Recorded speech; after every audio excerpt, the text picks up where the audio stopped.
Board of Supervisors to order this morning. May I have a roll call, please, Mr. Hohen? Supervisor Gielmi. Supervisor White. Supervisor Horton. Supervisor Schutte. Here. Mayor Bagwell. Here. You have your quorum. Thank you so much. And I see Pastor Jarvis from Livingstone's is here. Would you get us started this morning?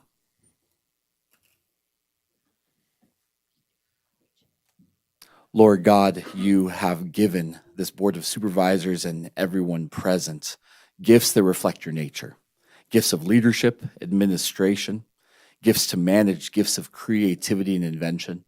And we pray that through these gifts, Carson City would flourish, that they would be on full display, that you would encourage the Board of Supervisors and everyone that works for this city with your mighty hand, and that through this prayer, we commit it to you, knowing that there are many things that as mortals that we don't have the foresight for, but we pray that you would watch over our city and that you would use these decisions for the common good and so that everyone would thrive here.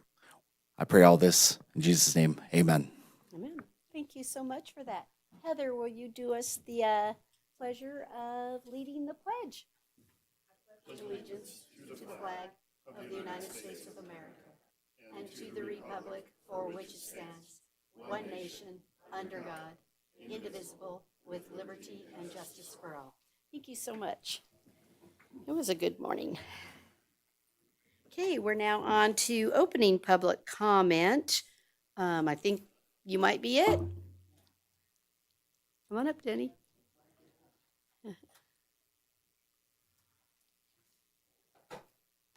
Thank you, Mayor. Denny French, Carson City, Nevada. I have several things on my mind that just are busting out all over, and I was told that I would be, anyhow.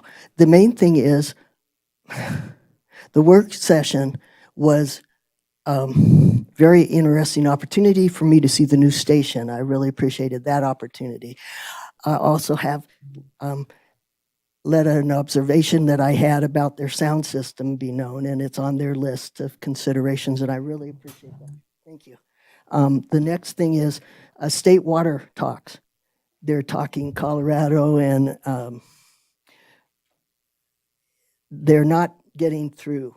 They're considering Nevada one that's not necessarily come to any conclusions or any consideration that will move things forward. So they're stalemates. And that brings me to the fact that I haven't heard too much about water lately as far as community and where we are on our having to mix water to make it potable and different things like that. And I'd like to hear more about that. So I would like to maybe get that on some of the future agenda just through some of you considerations. Also on my list are short-term rentals. I still feel that there's a lot of discussion that should be needed there. I really am opposed to saying it should be everywhere or be allowed everywhere. It sort of started where I'm going, okay, what are their legal concerns with this issue? Because those things were brought up as it's going to come, but how are we going to handle it so we're not in a bond or we're in a difficult time? So I'd like to hear more about that. Plans and replacements for trees. I personally don't want any more funding given to the tree situation until there is a better consideration of who's on first. Is it Public Works or is it Parks, and who has responsibility for those areas, and who has responsibilities for the ground area between our sidewalks and our businesses, because some of those are up in the air as well. I also am concerned about children's vision, so that will be coming up in the health aspect. And with the clock going like that, I have no idea where I am, and I don't have my little turn. So faces will let me know if I run over, and they'll grab me if I run way over. So my concern is transparency and availability. Having work sessions in locations that are nice for me to get a chance to look at is great, but they're not filmed. And I think that accessibility is something that we really look into. Anywhere you have a work session, they should be videoed so people can see it as it's happening. And if they're able, they can be there. But those are my main concerns for the moment. I have a list like this. I think it's sort of like Luther's thing to the church, but we won't go there right now. Thank you. Thank you. Hey, you had 13 seconds. Good job. Is there any further public comment? Okay, I don't see any, so we're going to move on to agenda item 6A. This is approval of our February 5th minutes. Are there any corrections anyone has? Seeing none, Supervisor Giomi, a motion, please. I move to approve the aforementioned meeting minutes of 5 February 2026 as presented. I have a motion and a second for approval. All those in favor, please say aye. Aye. Aye. Any opposed, say no. Let the record reflect it was unanimous. Thank you. Okay, I did not have any requests for the consent, so I'll accept a motion. Supervisor Giomi, are you ready? Move to approve the consent agenda consisting of items 7A, 8A, 8B, and 8C, all as presented. I second. I have a motion by Supervisor Giomi and a second by Supervisor Shute. All those in favor, please say aye. Aye. Aye. Any opposed, say no. Let the record reflect that was unanimous. We're now on to agenda item 10, which is discussion and possible action regarding the business impact statement and revising our utility ratepayer assistance program, and to introduce on first reading the proposed ordinance revising provisions on that. Treasurer Razor, just a little highlight on that, please. Yeah, good morning, Mayor, Board of Supervisors. Thank you for the opportunity. Again, for the record, Andrew Razor, Carson City Treasurer's Office. And so the proposed ordinance that's presented to you here today is intended to make the process to apply for the utility rate assistance program much easier for those who are in need of financial assistance to pay their water, sewer, or stormwater bill. One of the biggest things that we've seen is that the intention for the URAP program, while good, it does have some setbacks that make it more difficult for those who do need it to apply. And so the current process, as it's advertised and promoted as a program, is to assist homeowners who may need help paying their water bill, and to allow homeowners to apply between February 1st and April 30th of each year. And so this allows individuals who do need that assistance to apply. They'll apply through FISH, which is the third-party administrator, and then FISH will then use the rubric that's set in the current code to determine who is eligible for utility rate assistance. The issue at hand, and this is under Carson City Municipal Code 12.01.100, is that when you have a delinquency, and that's somebody who's delinquent after 21 days, that's when they can start to accrue those penalties. But the problem is if an individual can apply for utility rate assistance between February 1st and April 30th, it doesn't take effect until July 1st of the next or upcoming fiscal year. And that makes it difficult for those who need it right then and there to apply. And one of the issues that we've seen at the Treasurer's Office is that when we are preparing the tax bill, let me back up here. When we sent out the notices, we sent out a courtesy notice in January advising those who are delinquent that they have delinquent balances, and then we also sent it again in May and provide them until the third Thursday in June to get their water account current. If not, Nevada Revised Statute 244.36605 and also Carson City Municipal Code 12.010.105 allow the treasurer to transfer that delinquent water bill over to the real property taxes. And so when we're preparing the real property tax bill in July, we do that around the second week of July, send it off to the printer so that the citizens can have that so they can make the payment by that third Monday in August. The problem is once we transfer over that delinquency, the people that really need it now, that balance is transferred over to the real property taxes. So that utility rate assistance, first of all, they can't apply that to the real property taxes because now that's been transferred over to that. And then now their water balance that was delinquent is actually less.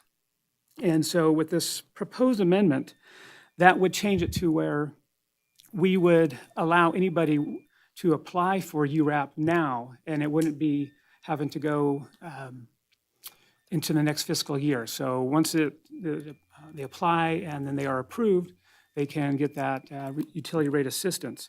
The other big problem with this that we see is that right now URAP, the way it is written, only allows for the homeowner because Carson City Municipal Code requires that the utility bill be in the name of the property owner, not the renter. And so when you have renters that are delinquent on the water bill, even though that's ultimately the responsibility of the homeowner. It's the renter who's asking for that assistance. And so the proposed ordinance that we have here now not only changes the timeframes, but it also changes the language so that the renter can now apply and receive that utility rate assistance. One of the other things that we've noted too is that in the ordinance, the way it is currently, is there's a rubric, like I mentioned, that dictates, the kind of the formula. That is done away with and actually makes it easier now for individuals to apply and allows FISH or the third-party administrator to determine who's eligible. And just to kind of give you a case in point, yeah. That noise is Irritating. irritating. Who's it the closest to? It sounds like it's coming from over there to me. It does to me too, near the door. I don't think it's me. I think it was the radio. I think my phone's off. Oh, was it Denny? Oh. I saw him playing with his phone, so I thought, oh, he already. Candy Crush? Is that Candy Crush?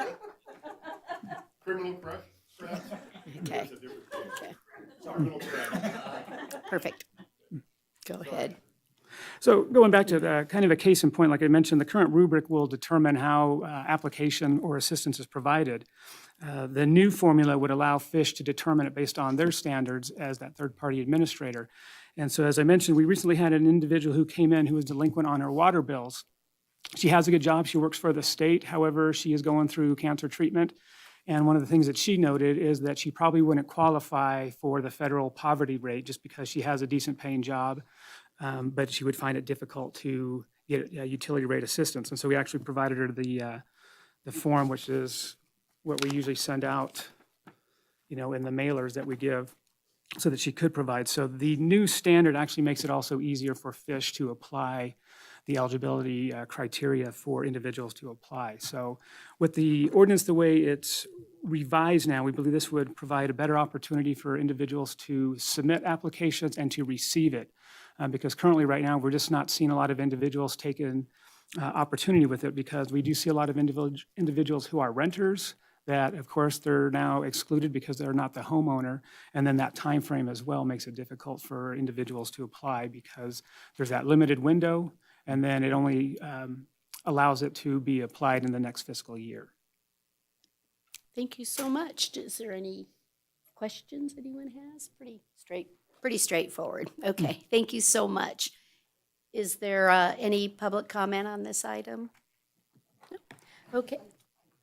Oh, sure.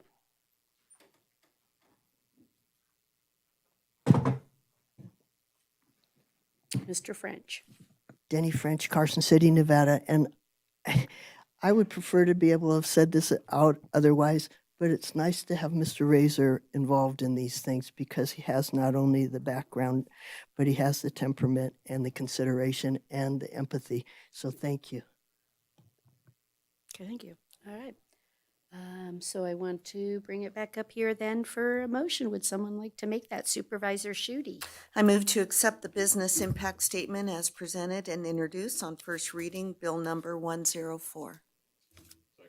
I have a motion and a second for approval. All those in favor, please say aye. Aye. Aye. Any opposed, say no.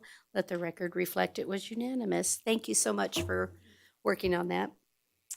Okay, we're now to agenda item 11A.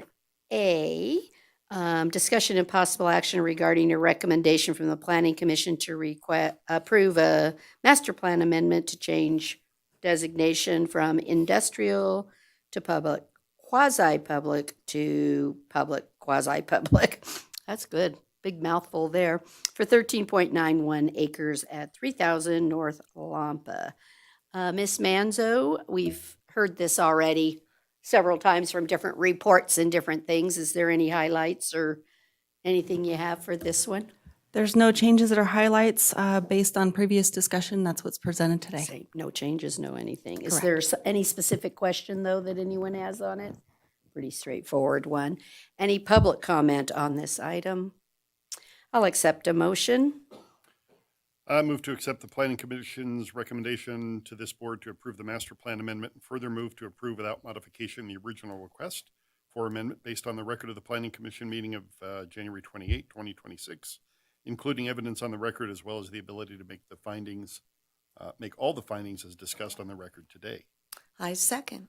I have a motion and a second for approval. All those in favor, please say aye. Aye. Aye. Any opposed, say no. Let the record reflect it was unanimous. Okay, we're going to move on to agenda item 11B. This one is discussion and possible action on another recommendation from the Planning Commission for a master plan amendment from public quasi-public to high-density residential for 0.42 acres at 4015 Lapeer Drive. We have again heard this one several times or anything, but is there any highlight changes, anything of significance? I think it's important, Heather Fares for the record, I think it's important just to highlight the fact that this is a privately owned parcel. I think there's been some confusion about that. It is privately owned, immediately adjacent to Parks property, and it was inadvertently changed to public quasi-public with the master plan update. So this would really just be changing it back to an appropriate designation.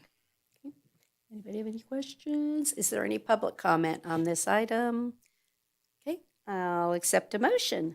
We'd like to do this one. Curtis gonna do it? I got it. Okay. I move to accept the Planning Commission's recommendation to this board to approve the master plan amendment and further move to approve without modification the original request for amendment based on the record of the Planning Commission meeting of January 28, 2026, including evidence on the record, as well as the ability to make all the findings as discussed on the record today. I have a motion and a second for approval. All those in favor, please say aye. Aye. Any opposed, say no.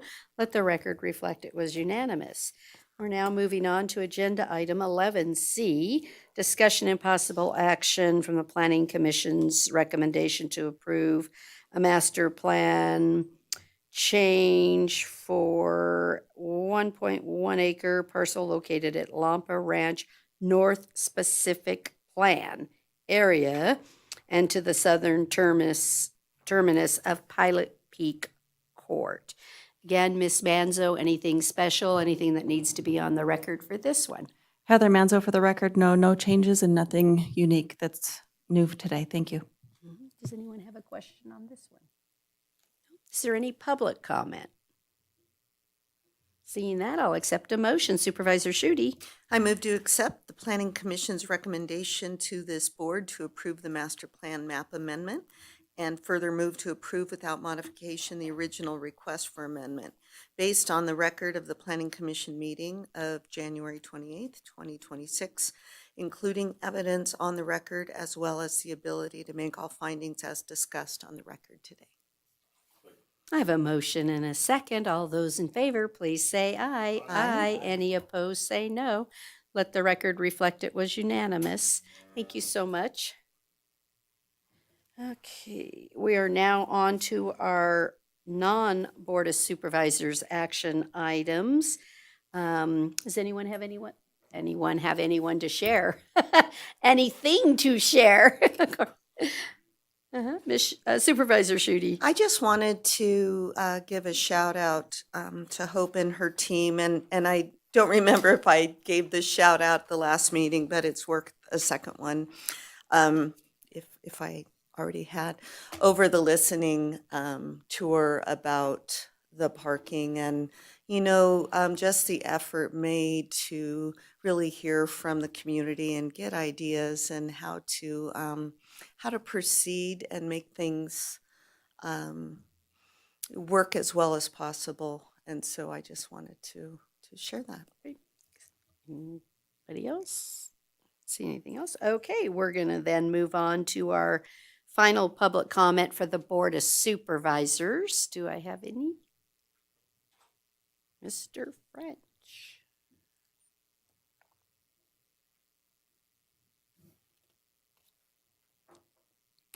Thank you, Mayor. Denny French, Carson City, Nevada.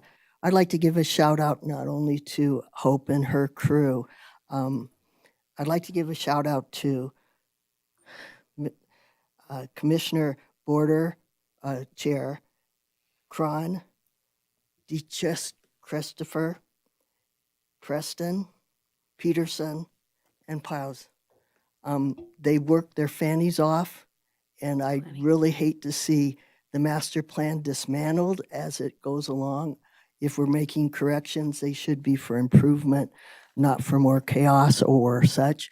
And I'm sorry, I sort of felt like, well, I'm not sorry I have feelings or that I have observations, but that I'm sorry that it seemed to me that all their hard work was misplaced.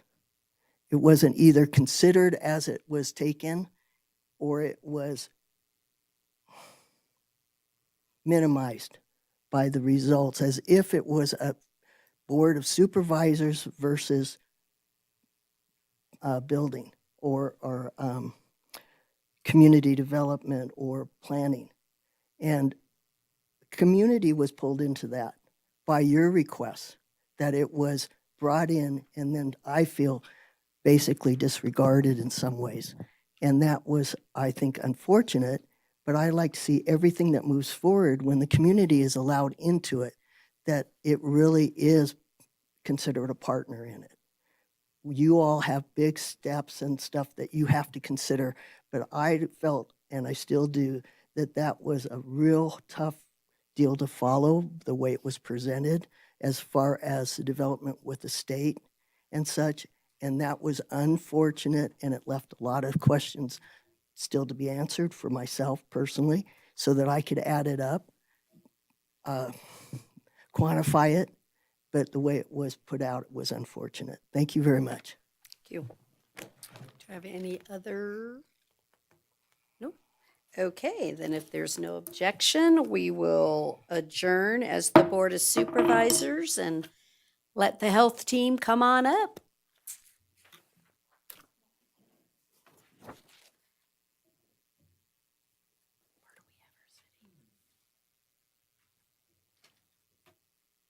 Bring a chair. Okay. It's like, wait a second. Oh. Yeah.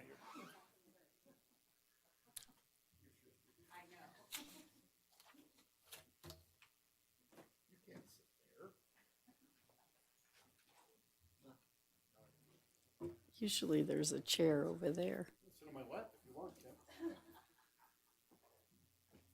Do I have the chair up there? Okay. Oh, sorry.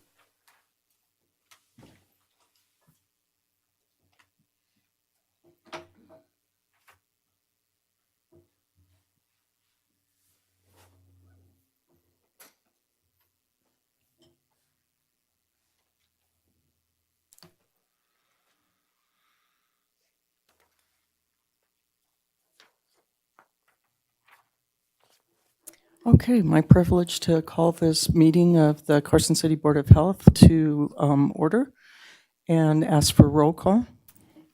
Chairperson Lyons, Here. Vice Chair Giommi. Here. Member Bagwell, Here. Member Furlong, Member Horton, Member Schutte. Here. Member White. You have your quorum. Thank you. And with that, we'll move to public comment, and public is invited at this time to provide comment on any topic that relates to a matter over which this public body, the Board of Health, has supervision, control, jurisdiction, or advisory power, including any such matter that is not specifically included on the agenda as an action item.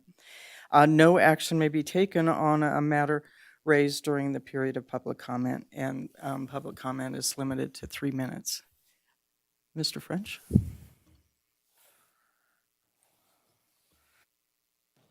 Thank you, Dr. Lyon and Board.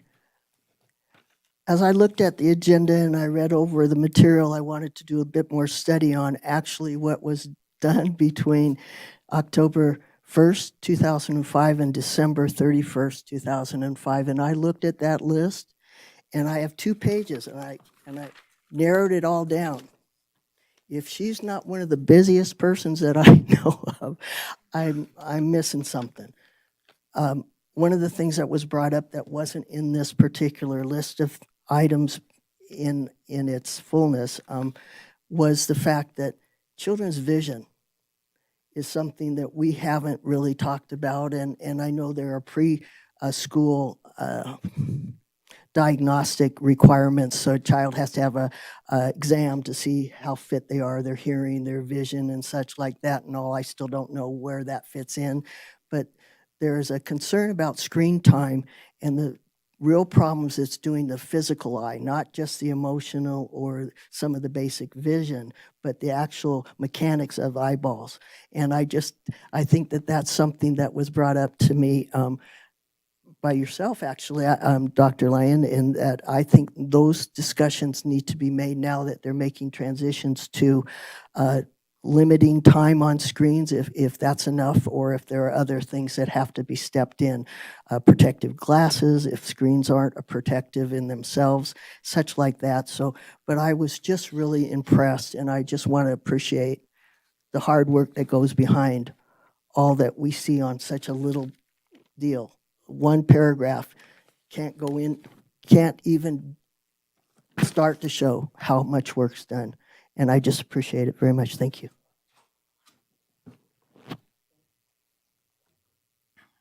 Thank you, Mr. French. Are there any other public comments at this time? Okay, hearing none, we'll move on to for possible action approval of the minutes from September 4th. I do have one correction. Bree, sorry I didn't send this to you ahead of time. On page 4, I'll wait till you get there, at 12:07:11. You good? The 6th line, instead of duplicates, it's deduplicates. I checked my Funkin' Wagnall, and that's not a word, so Deduplicates? I would, Okay, deduplicates, yeah. okay. So with that correction noted, I move to approve the meeting minutes of December 4, 2025 of this Carson City Board of Health. I second. All those in favor? Aye. Any opposed? Hearing none, motion passes unanimously.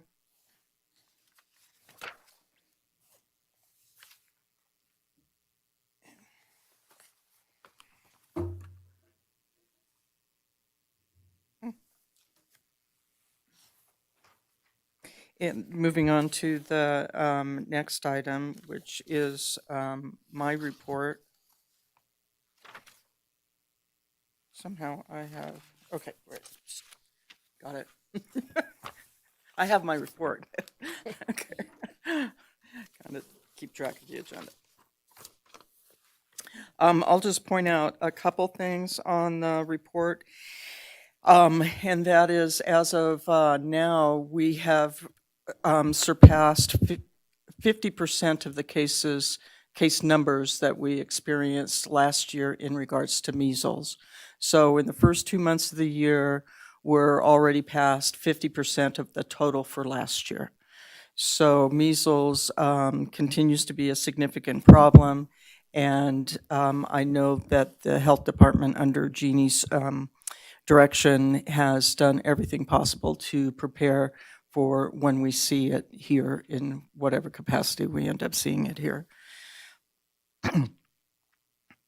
And then under the chat GBT, it's not probably a surprise that such a large number of people are using it for medical information, but I thought it was interesting to note the number of people that are utilizing it to help work with their insurance.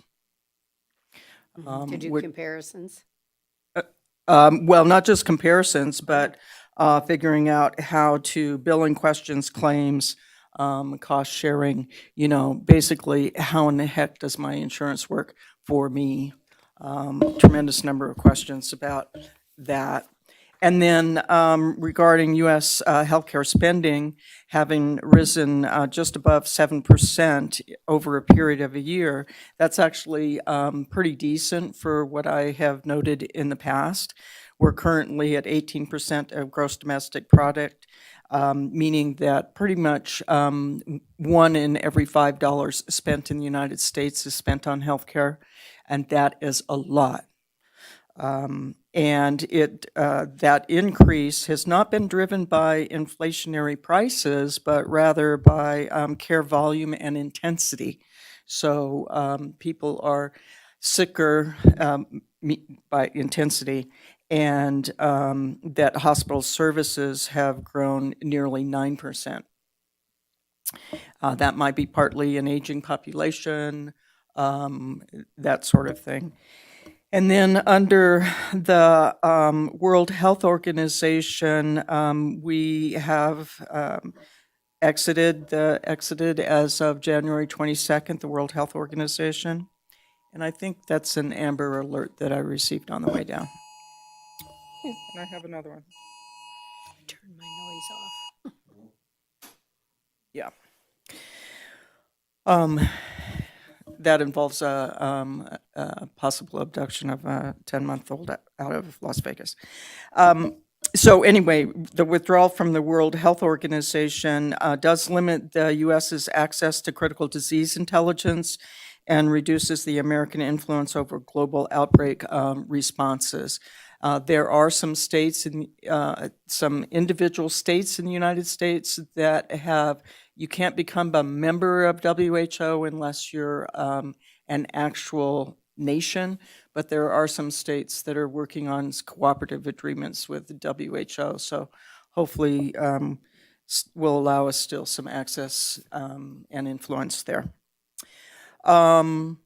And in regards to the Affordable Care Act, this suspension of the expanded subsidies, which expired in January 1st, the insurers outside of the Affordable Care Act have secured premium increases to offset potential membership losses.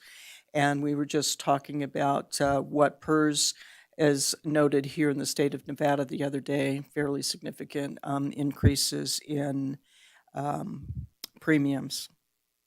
Medicare Advantage, again, data to show that Medicare Advantage plans where a person signs over their Medicare benefit to an insurance company to manage that benefit for them, that those plans have consistently exceeded traditional Medicare costs by at least 13% and reached 20 to 21% in 2022-2023.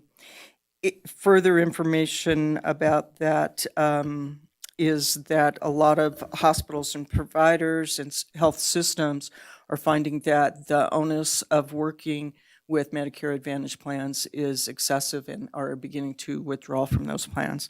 More on that at our next meeting. In regards to the information coming out of the CDC and the FDA and HHS in general, states have formed separate alliances, specifically California, Washington, Oregon. A public health alliance was formed in September to establish independent vaccine recommendations and public health guidance. I want to point out that Nevada is significantly affected by what happens in California. Our area, the Western Nevada, is significantly affected by what happens in the Bay Area. We saw that initially when HIV/AIDS was an issue, that we had some of that flow over the Sierras into the Reno area for sure because of that crossover. And Las Vegas is significantly impacted by the LA area. So that alliance and what California will be doing will affect us. And then good news, Carson Valley Health Center is now a level 4 trauma center. That means that they're able to stabilize trauma victims and significantly decrease the risk of death associated with trauma. So those people can be stabilized earlier in their in the interventions to help them before being transported to a full-on trauma center such as Renown. And then regarding the patient ed, when I put this together, of course, it was January, and February is Heart Month. It is now March. But anyway, I thought this was a great handout to keep in mind the signs of heart attack and the signs of stroke. And it's amazing how many people delay care, kind of like wait and see attitude, and you want to avoid that attitude. So one of the things about a heart attack is it's not always chest pain. Sometimes the things preceding heart attack are shortness of breath. So beginning to experience shortness of breath, it's out of character for yourself, is something that you want to look at. And for women, it is less common to have it's more common to have other presentations besides chest pain, so nausea, vomiting, back or jaw pain. And then in regards to stroke, to remember that acronym FAST for a facial droop, slurred speech, or trouble understanding speech or finding the right words, so difficulty speaking, arm weakness, and so if you want to test your mom or your grandma, have them extend their arms, and can they do that, and can they hold it, or does one arm begin to drift down? Okay, and then call 911 because there are things that can be done about a brain attack, a stroke. And then this is something interesting, that there's starting to be some emphasis in regards to sepsis. My stepfather suffered this despite my advice to my mother regarding how to care for him. And so when we talk about infections, most often here we're talking about viral infections, the influenza, the RSV, the COVID.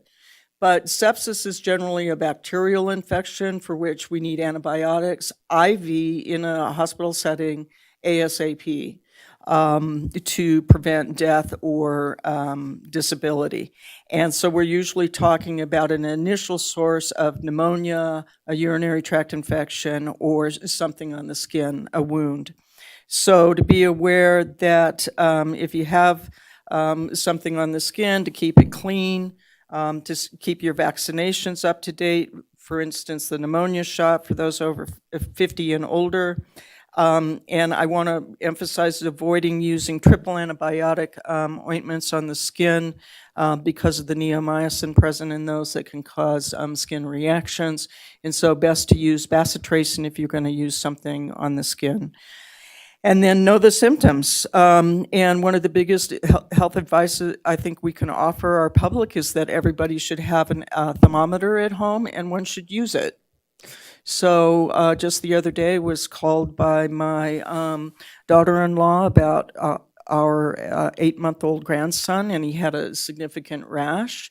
It was a rather odd rash. And my first question was, does he have a fever? I don't know. I haven't checked it. Okay, check it and we'll be over.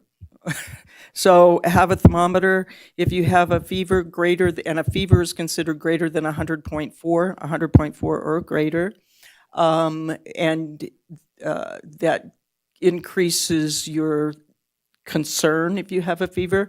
But if you have a temperature more than 3 days, you should be seen. If you have a fever of 103 or greater, you should be seen. So to take a look at that interesting handout about sepsis.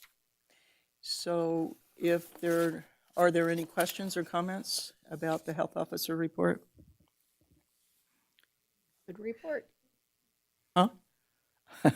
Just trying to report. educate you all so you can educate the public. There you go. Can all help. We can all help. Thank you. So hearing no questions or comments, do we have a motion to accept the report? I move to accept the report as presented. Okay, thank you. Second. And all those in favor? Aye. Aye.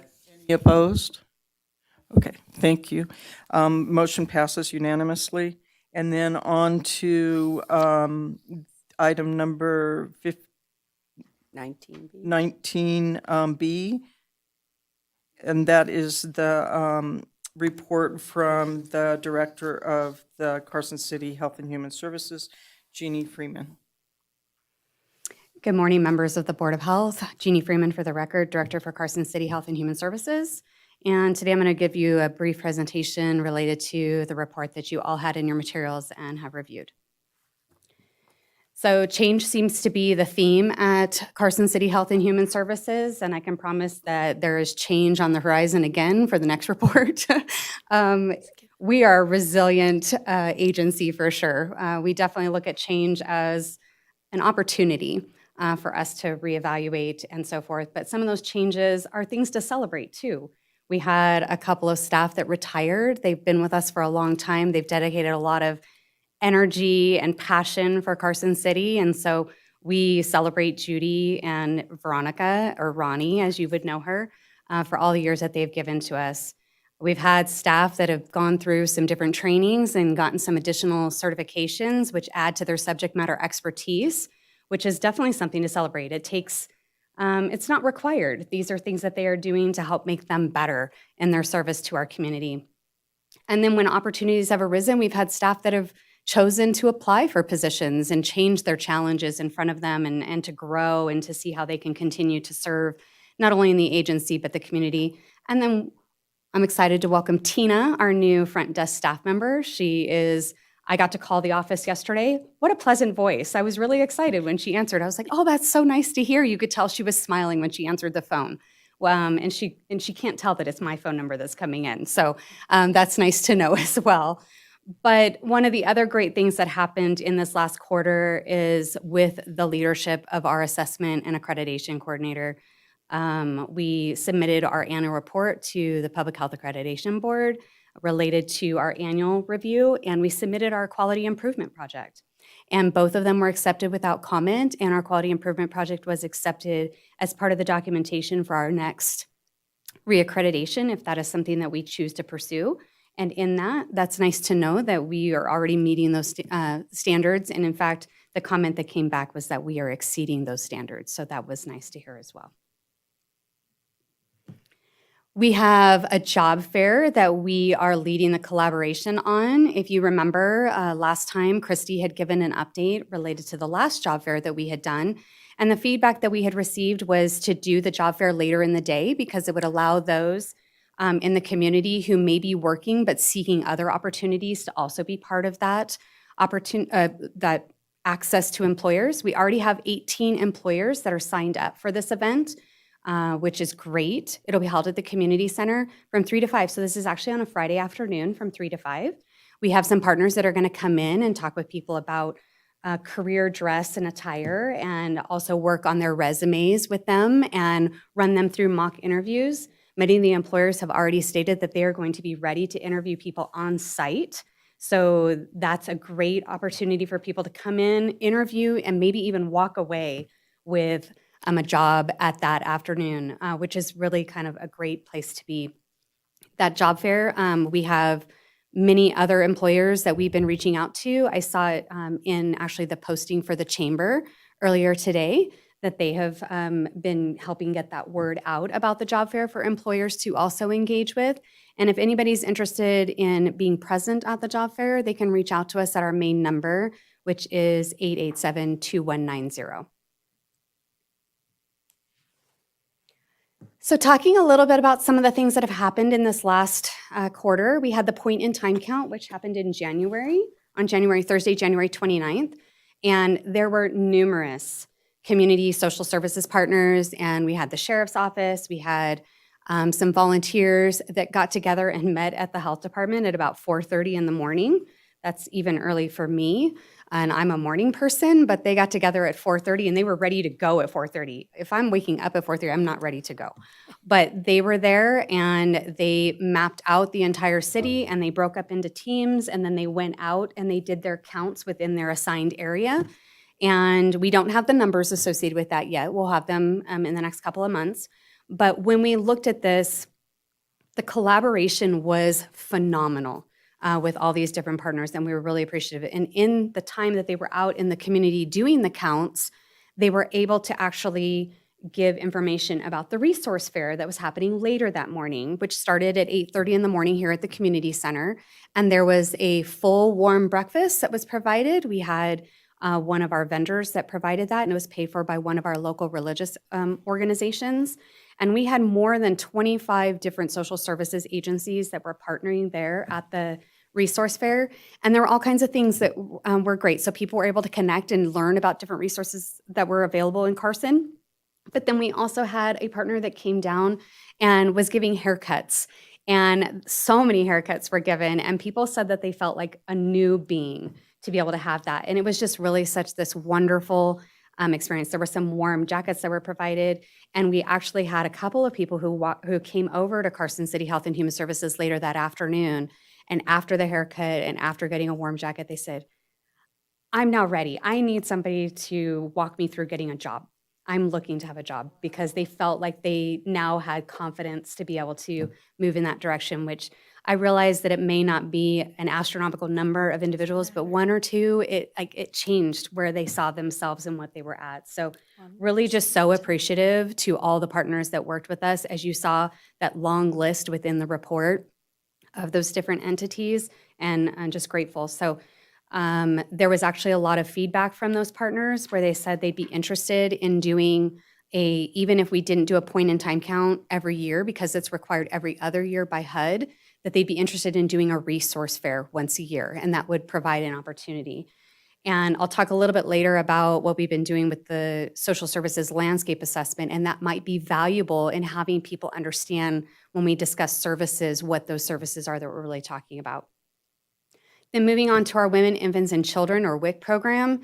In this last quarter, it was up and down. It was a roller coaster for our WIC staff because we were open one day, we were going to be closed the next. Wait, just kidding. We weren't going to be closed. We'll close next week. Not really, but we're going to close the following week. And it really was all over the place. Our WIC staff were phenomenal, even in all of that roller coaster, because that roller coaster is about not only the people that they serve, but their own lives, right? It's their jobs and stuff as to whether or not there's funding to support that. And they maintained a really positive outlook and a positive interaction with their clients. And we serve over 500 different WIC recipients with Carson City Health and Human Services. There is another WIC program in Carson that is a much smaller dynamic, but we need both of them to be able to actually serve the numbers that we have in Carson. The federal funding is back. It's there to support the WIC program, but the impact kind of made a lot of people nervous, and there was a lot of confusion about what that looked like. So really proud of our WIC staff. They supported our community members and were doing everything they could when they knew they had appointments the next week. Can we move them up to this week so that we can make sure that the information is there and that they were able to support? They still have they're still doing a wonderful job related to breastfeeding and emphasizing that breastfeeding and the importance of that. And so both of our staff just really continue to show how much they care for the Carson City community and the ones who have such high vulnerability. All right, disease surveillance, so epidemiology, and then giving you some vaccine updates. So in 2025, just in Carson City, our Epi division did investigations on on 20 different outbreaks, what would be constituted as outbreaks. The majority of those were in schools or in healthcare facilities, and 19 out of the 20 of them were actually respiratory related. When you look at some of them, some of those outbreaks were what we call hand, foot, and mouth. A lot of people don't think of that as being respiratory related, but it is. The virus that causes it ends up coming in through the respiratory system and then causes those rashes and so forth. So they spend a lot of time doing the contact tracing and assisting these different agencies with ways to sanitize and to prevent further outbreaks.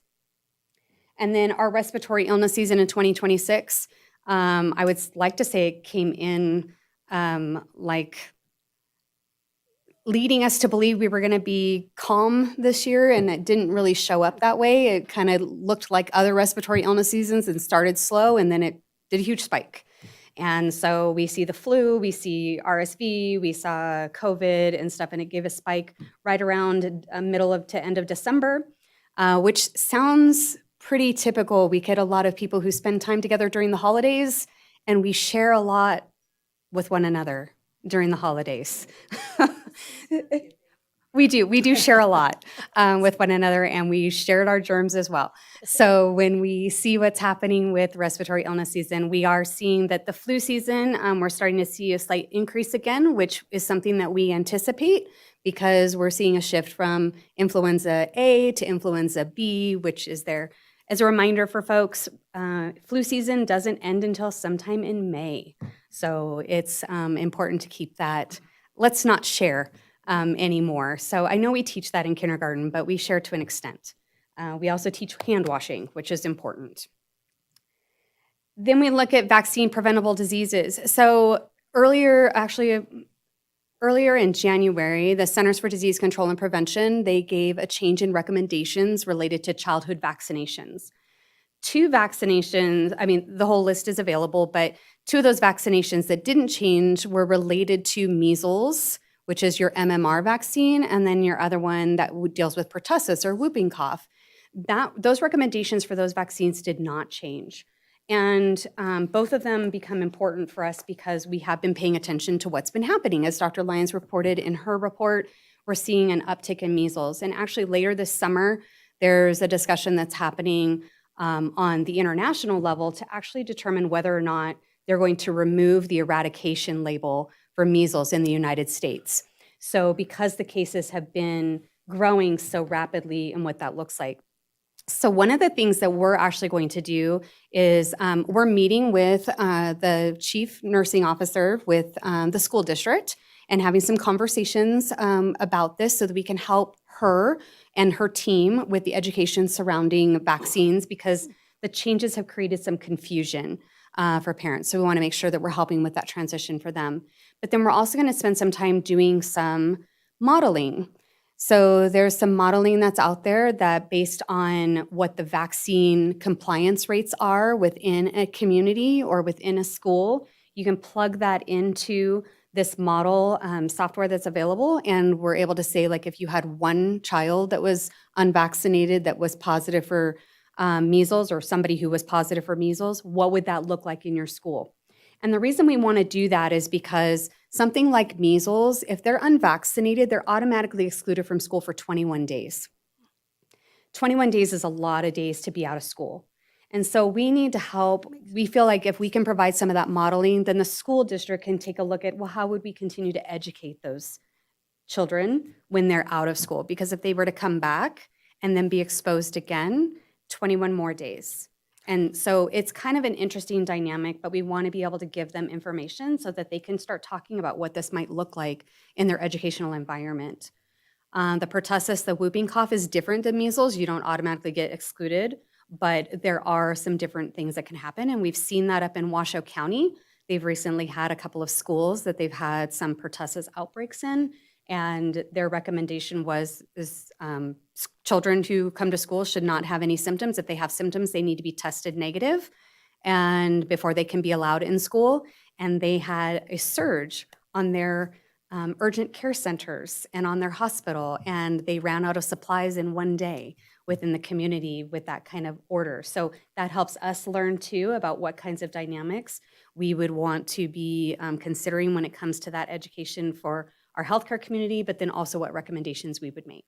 Do you have a question? Yeah, can you clarify the measles comment? So if there's an exposure, the individuals exposed have a 21-day exclusion? Is that what that comment If they're means? unvaccinated. Correct. Yes. Right. Yes. So if they're vaccinated, there isn't classification. But if you have unvaccinated children, If they're, depending on the exposure and the contact, the vaccination, they may have some exclusions depending upon the number of vaccines that they've had. If they've had both of them or if they've had but one. generally speaking, Yes, unvaccinated, say in the same classroom as someone who has a case of measles, would likely be excluded yes, for 21 days. yes, So it could be a whole class. yes. Okay, thank you. We are, what is nice to know is that in Carson City, so I pulled the 2024-2025 vaccination report card for Carson City when it comes to childhood immunizations. And what's nice to see is that as of the 23-24 school year, because that's the most current that we have, for the MMR, Carson City was 95.54% vaccinated within our kindergarten classes. So that's encouraging for us. We are definitely stronger than some of our neighboring counties, which dip down into the 80s, the high 80s, which we need to be cognizant of because that does impact us, right? They are neighbors and we shop across borders and Do so you forth. have info as to how that might have changed over time? I don't. I can bring that. I can find Because that and get that the to you. 95, what was it, 95.5? 95.54%. I mean, that's a great number, but standing alone, it's hard to understand the Sure. significance of it. Was it If it was 100%, if it was 99, if it was 82 and it went up, it would be Yes. good to know. So I know that Maybe the- it's not available easily, but I think that would be an interesting number to see and to understand. And I can take a look at that and get back to you on that, Supervisor Giammi. There is the resource that I can go and pull up the dashboard from the state and kind of look at the trends over where we are. Carson's also quite a bit lower on their exemption rates than some of our neighboring counties. So that's also a positive. And our school district here is adamant about people being compliant in order to go to school. So that's been one of the areas, having that partnership where the schools are also ensuring that compliance with what the requirements are with the state helps us be successful with that in our community. Because there are some that can't be vaccinated for a variety of reasons. All right, thank you. Yes, sir. Jeannie, can you Yes. tell me though, once they get the vaccine, how long is it for it to be, for the efficacy? How, is it 10 days right away, 2 weeks that the vaccine will actually stop if you get a second outbreak? Sure. So I'm not aware of that. Maybe Dr. Lyons has the information associated with your question.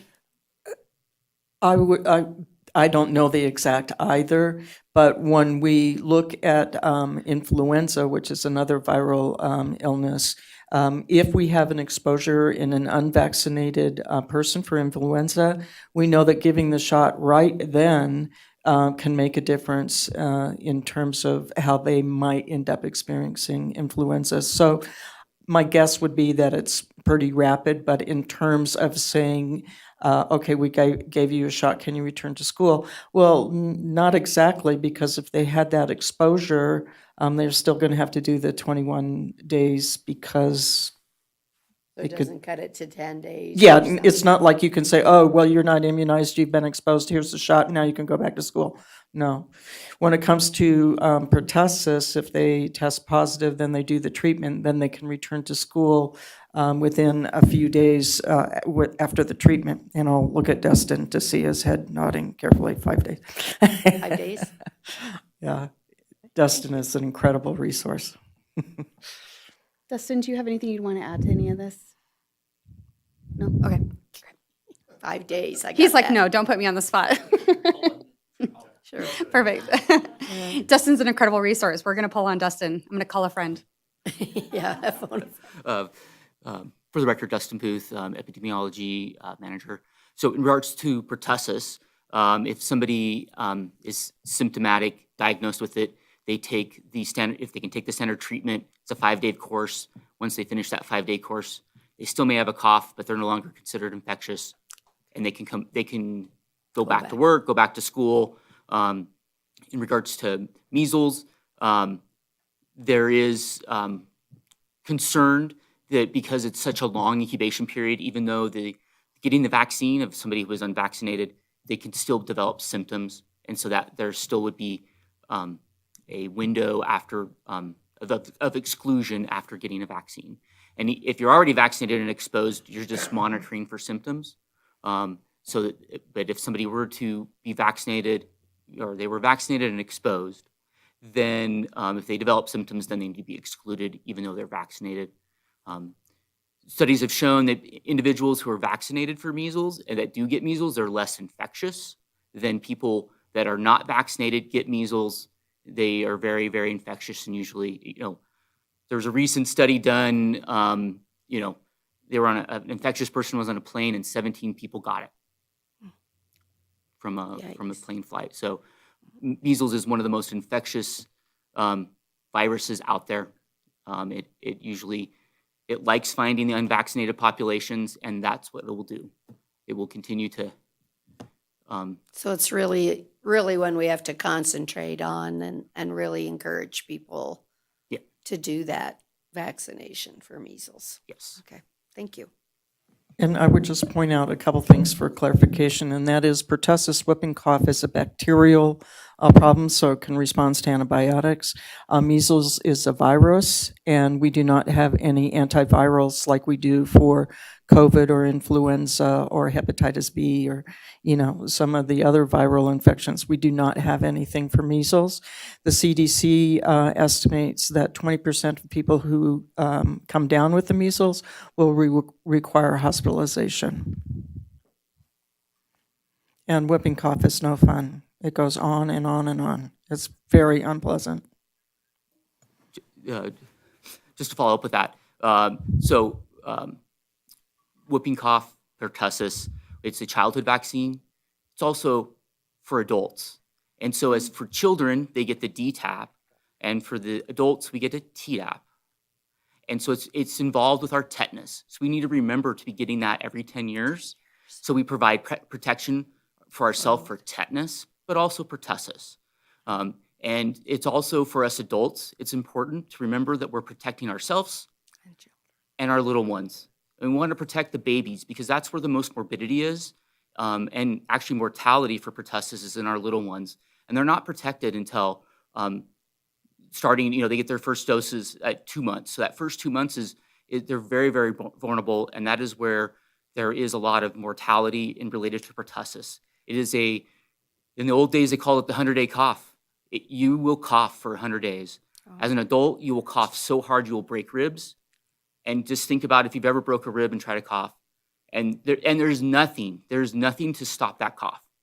And it is a lot of very, very painful for people, and you just can't stop it, you can't suppress it. So the best prevention is getting that vaccine, and it's also a dual coverage. It protects you for tetanus, which you don't want, and then also pertussis. And just remember, as an adult, there's usually nothing making us get it. Just remember it's due every 10 years. Just remember 20, 30, 40, 50, right? It should be your milestone birthdays, so you remember to do it. So your obstetricians encourage the pregnant moms to be sure that they're up to date on that, but also that pregnant mom makes sure that everybody surrounding that baby, grandparents and aunts and uncles, and the other kids. So we start to see this in middle school is kind of when we are looking at a booster for Tdap in the schools too. So Thank you. Appreciate that. Thanks, Dustin. All right, then some other agency changes and improvements. Our environmental health division or branch has been going through all kinds of growth and changes, and a lot of really exciting opportunities there have occurred, and our staff have done a great job. Out of our 5 staff, we now have 3 that have passed their REHS-RS exam. It has been more than 2 years since we've had this level of expertise and subject matter expertise within our agency, and it is exciting to be back there, and they're doing a great job. Our environmental health manager, along with several other managers, have completed a leadership certificate program, which was 16 weeks, involved collaboration with different leaders from across the country, and allowed them to do things like writing their leader's intent and figuring out how they can implement that within their organization and tie it into the strategic plan for the agency as well as the city. And I think that gives good practice, because a lot of times people move into a management role, but you don't really know what that all entails until you're living it. And then you question, did I make the right choice? But this helps give them a few tools and some exploration and some time for them to reflect on where they're at, but then to also engage with others and build their own personal board of supervisors or their own personal board of directors that can give them feedback and be honest with them about where they're at. So strong encouragement for them to collaborate with others outside of the agency, whether it be within the city or other places, that they can have that safe place for them to engage and have that dialogue. Mosquito abatement, as I shared in the report, or was shared in the report, it seems that our efforts were well appreciated last year and like that. But I think that it is also really important for us to spend some time thinking about how we can get better and really what is the intent of what we're doing there. And so, we have the intent from the board, and then we have the intent from our public, which is important for us to consider as well. There's a lot of collaboration that's happening across city departments related to abatement, and we're having good conversations and making good action plans to make sure that we're aligning, strategizing, and being efficient, which is all part of the Carson way. And so we want to really make sure that we're talking about what those impacts are and how we can be best with that, so that we don't have too many people trying to make the pie when we just need some of the people eating the pie and one person making the pie.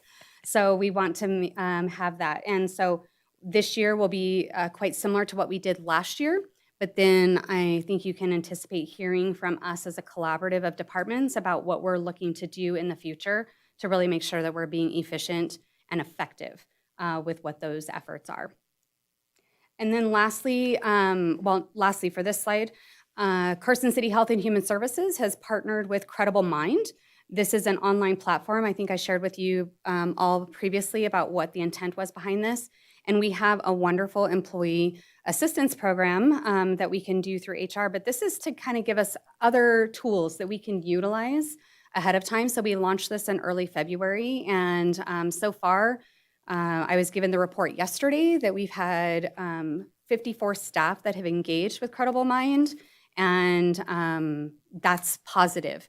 So even if it's an exploration of what they can do, but my biometric ring tells me that I need to spend a little bit more time in Credible Mind to address my stress and ways to bring my stress down. I like stress, but I have to figure out how to balance it, I think, a little better. So when we do this, this is another great resource. And we have given HR access to this so that they can kind of see the platform and see if it's something to evaluate to possibly include for other staff down the road. But we've got this for 2 years to pilot it and just kind of see how that's going to move our agency forward and get some feedback from staff. And then before I take your questions, I wanted to provide a little bit of an update related to the social services landscape assessment. I don't have data for you today, but I did want to give you a little bit of that update. So we have completed the provider and the community surveys. We had 23 service provider surveys that were filled out and more than 260 community surveys that were filled out. This week, the staff are working on collecting the data through focus groups and key informant interviews. So those will finish up tomorrow. And I just really want to express how grateful and how proud of the staff I am when it comes to this project. They have had to pivot multiple times, especially with the changes in the time frame that we had desired to do the project, to needing to shorten it dramatically so that we could get information that would help make other decisions that have ripple effects within the city. And so I'm really proud of what they've been doing and the positive attitude that they have had through that process. We did, anecdotally, we have captured something that I don't know that we knew we would capture. And some of that is really built around trust. And I think that that trust piece was really how providers trust one another, like those service providers, how they interact and they collaborate daily for us to be able to measure success, and how they trust one another and they know how to do that. But really the public and what they've had in their comments about trust, and that they know certain agencies and that's where they start and that's where they trust. And some of what we were doing and getting the public surveys, we were actually out in the public at events and getting people to complete surveys. And we found that when service providers were with us that individuals recognized or that they knew the agency's name, they were more likely to fill out the survey than if it was just my staff there that people did not have an interaction with. And so that community build is really important, and that trust becomes really great. Not that my staff aren't trustworthy, it's just they aren't recognized. And familiarity builds trust, and that familiarity becomes really important. So I know that the service providers have been putting a lot of effort into this. So many of them have given us space and time to be able to do in-person survey collection, but then also those focus groups and those key informant interviews, and just really appreciative of what that is. You will have me have a presentation for you early in April about what we've seen associated with the pillars and the gaps that then can be utilized, as was discussed during the workshop meeting. And then we'll have that for you. Any questions for me? Thank you. Thanks. Without any questions or comments, do we have a motion to accept the director's report? So moved. Second. All those in favor? Aye. Any opposed? Motion passes unanimously to accept Jeannie's report. Thank you. And now for any additional public comment? Mr. French?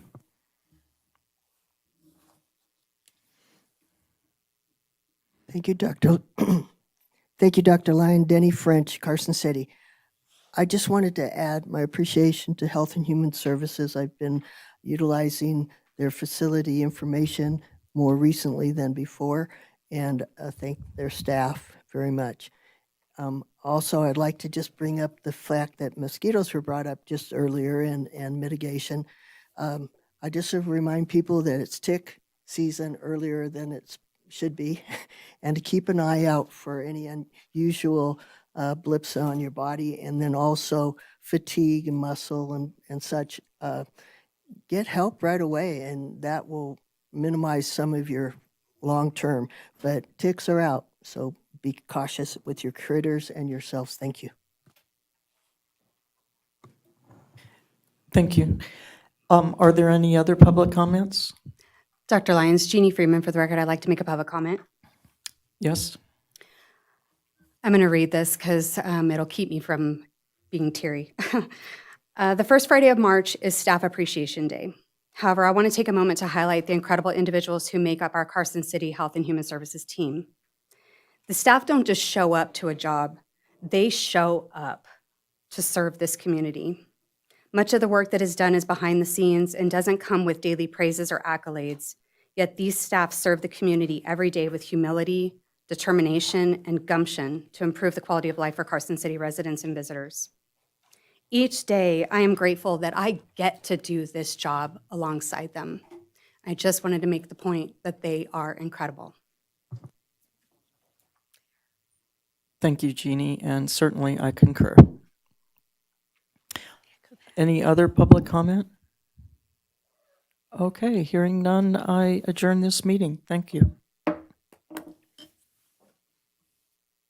Okay.